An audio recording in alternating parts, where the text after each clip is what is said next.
നമസ്കാരം. മലയാളി വാർത്തയിലേക്ക് സ്വാഗതം. തലസ്ഥാനത്ത് നിന്ന് 2 വയസ്സുകാരിയെ കാണാതായ സംഭവത്തിൽ മാതാപിതാക്കളുടെ വിരലടയാളങ്ങൾ ശേഖരിച്ച പോലീസ്. മാതാപിതാക്കളുടെ പശ്ചാത്തലം കണ്ടെത്തുന്നതിന് വേണ്ടിയാണിത്. ഏതെങ്കിലും സംസ്ഥാനങ്ങളിൽ ഇവർക്കെതിരെ കേസുകൾ നിലനിൽക്കുന്നുണ്ടോ എന്ന് വിരലടയാളം ഉപയോഗിച്ച് പരിശോധിക്കും. 2 വയസ്സുള്ള കുഞ്ഞടക്കം 4 മക്കളിൽ ആരെക്കുറിച്ചും രേഖകൾ സമർപ്പിക്കാൻ രക്ഷിതാക്കൾക്ക് കഴിയാതിരുന്നതോടെയാണ് പോലീസ് കൂടുതൽ പരിശോധനകൾ നടത്താൻ തീരുമാനിച്ചത്. നേരത്തെ നടത്തിയ DNA പരിശോധനയുടെ ഫലം ഇന്നോ നാളെയോ ലഭിക്കും.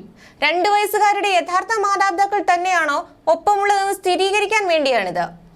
ഫലം എത്രയും വേഗം നൽകണമെന്ന് ഫോറൻസിക് ലാബിനോട് പോലീസ് ആവശ്യപ്പെട്ടിട്ടുണ്ട്. ഒപ്പം രക്തപരിശോധനാ ഫലവും പ്രതീക്ഷിച്ചിരിക്കുകയാണ് പോലീസ്. രക്തത്തിൽ മദ്യത്തിന്റെയോ മയക്കുന്ന മറ്റെന്തിന്റെയെങ്കിലുമോ അംശമുണ്ടോ എന്നാണ് പോലീസ് പരിശോധിക്കുന്നത്. ഇതിനിടയിൽ പ്രതിയെക്കുറിച്ചുള്ള പരിശോധനയും പോലീസ് നടത്തുന്നുണ്ട്. നിലവിൽ പരിശോധിച്ച ദൃശ്യങ്ങളിൽ നിന്ന് സൂചനകളൊന്നും ലഭിച്ചിട്ടില്ലെന്നാണ് പോലീസ് പറയുന്നത്. കുട്ടിയെ കാണാതായ സംഭവത്തിൽ അച്ഛന്റെയും അമ്മയുടെയും മൊഴി പോലീസ് കഴിഞ്ഞ ദിവസം എടുത്തിരുന്നു. മൊഴിയിൽ വൈരുദ്ധ്യമുണ്ടെന്നാണ് പോലീസ് വ്യക്തമാക്കുന്നത്. 3 കുഞ്ഞുങ്ങളുടെ പ്രായം പോലും രക്ഷിതാക്കൾക്ക് പറയാൻ സാധിക്കുന്നില്ലെന്നാണ് പോലീസ് പറയുന്നത്.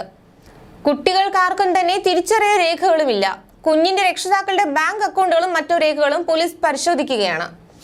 ബാങ്ക് അക്കൗണ്ടുകളിലേക്ക് വലിയ തുകകൾ എത്തിയോ എന്ന് പരിശോധിക്കും. ബീഹാർ സ്വദേശികളായ രക്ഷിതാക്കൾ ഏറെ നാൾ താമസിച്ചത് ആന്ധ്രയിലാണ്. അന്വേഷണം ആന്ധ്രയിലേക്ക് കൂടി വ്യാപിപ്പിക്കാനാണ് പോലീസിന്റെ നീക്കം. 19 മണിക്കൂർ നീണ്ട തിരച്ചിലിനൊടുവിലാണ് ആൾ സെയിൻസ് കോളേജിന് സമീപം കാണാതായ കുഞ്ഞിനെ റെയിൽവേ പാളത്തിനടുത്ത ഓടയിൽ നിന്ന് കണ്ടെത്തിയത്. പോലീസിന്റെ ഡ്രോൺ പരിശോധനയിലാണ് കുട്ടിയെ കണ്ടെത്തിയത്. 1.5 മീറ്റർ ആഴമുള്ള ഓടയിലായിരുന്നു കുട്ടി ഉണ്ടായിരുന്നത്. ഡ്രോണിൽ പതിഞ്ഞ ദൃശ്യങ്ങളിൽ സംശയം തോന്നിയതിനെ തുടർന്ന് മണ്ണന്തല പോലീസ് നേരിട്ടെത്തി പരിശോധന നടത്തുകയായിരുന്നു. ഓടയിൽ വെള്ളമുണ്ടായിരുന്നില്ല. ഓടയ്ക്ക് സമീപം വലിയ ഉയരത്തിൽ കാട് വളർന്നിട്ടുള്ളത് തന്നെ കുട്ടി തനിച്ച് അവിടെ വരെ നടന്നു പോകില്ലെന്നാണ് പോലീസ് അനുമാനം. കുട്ടിയെ കൗൺസിലിംഗിന് വിധേയമാക്കുമ്പോൾ കിട്ടുന്ന തെളിവുകളിലാണ് പോലീസ് ഇപ്പോൾ പ്രതീക്ഷ വയ്ക്കുന്നത്. നിലവിൽ നടത്തുന്ന എല്ലാ അന്വേഷണങ്ങളും നിലച്ചു. കുട്ടി എങ്ങനെ റെയിൽവേ ട്രാക്കിന് സമീപത്തെ പൊന്തക്കാട്ടിൽ എത്തി എന്നത് പോലും ശാസ്ത്രീയമായി കണ്ടുപിടിക്കാൻ കഴിഞ്ഞിട്ടില്ല. ഇനി കുട്ടിയെ കൗൺസിലിംഗ് നടത്തിയ ശേഷം DNA ഫലവും ലഭിച്ച ശേഷവും അന്വേഷണവുമായി മുന്നോട്ട് പോകാമെന്ന നിലപാടിലാണ് പോലീസ്. കഴിഞ്ഞ ദിവസം CWCയിൽ നിന്നും കുട്ടിയെ ശിശുക്ഷേമ സമിതിയിലും പിന്നീട് അത്താണിയിലെ ശിശു സംരക്ഷണ കേന്ദ്രത്തിലേക്കും മാറ്റുകയായിരുന്നു.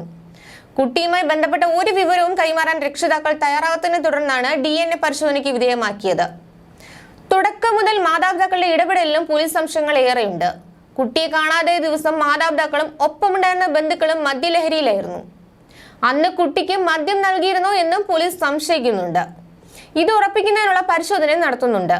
കുട്ടിയെ വിട്ടു നൽകണമെന്ന് ആവശ്യപ്പെട്ട് ബന്ധുക്കൾ കഴിഞ്ഞ ദിവസങ്ങളിൽ ആശുപത്രിയിലടക്കം പ്രതിഷേധമുയർത്തിയിരുന്നു.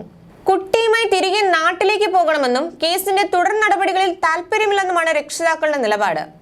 അന്വേഷണം കഴിയും വരെ നഗരം വിട്ടുപോകരുതെന്ന് കുഞ്ഞിന്റെ കുടുംബത്തിലെ എല്ലാവരോടും പോലീസ് നിർദ്ദേശം നൽകിയിട്ടുണ്ട്. ന്യൂസ് ഡെസ്ക് മലയാളി വാർത്ത.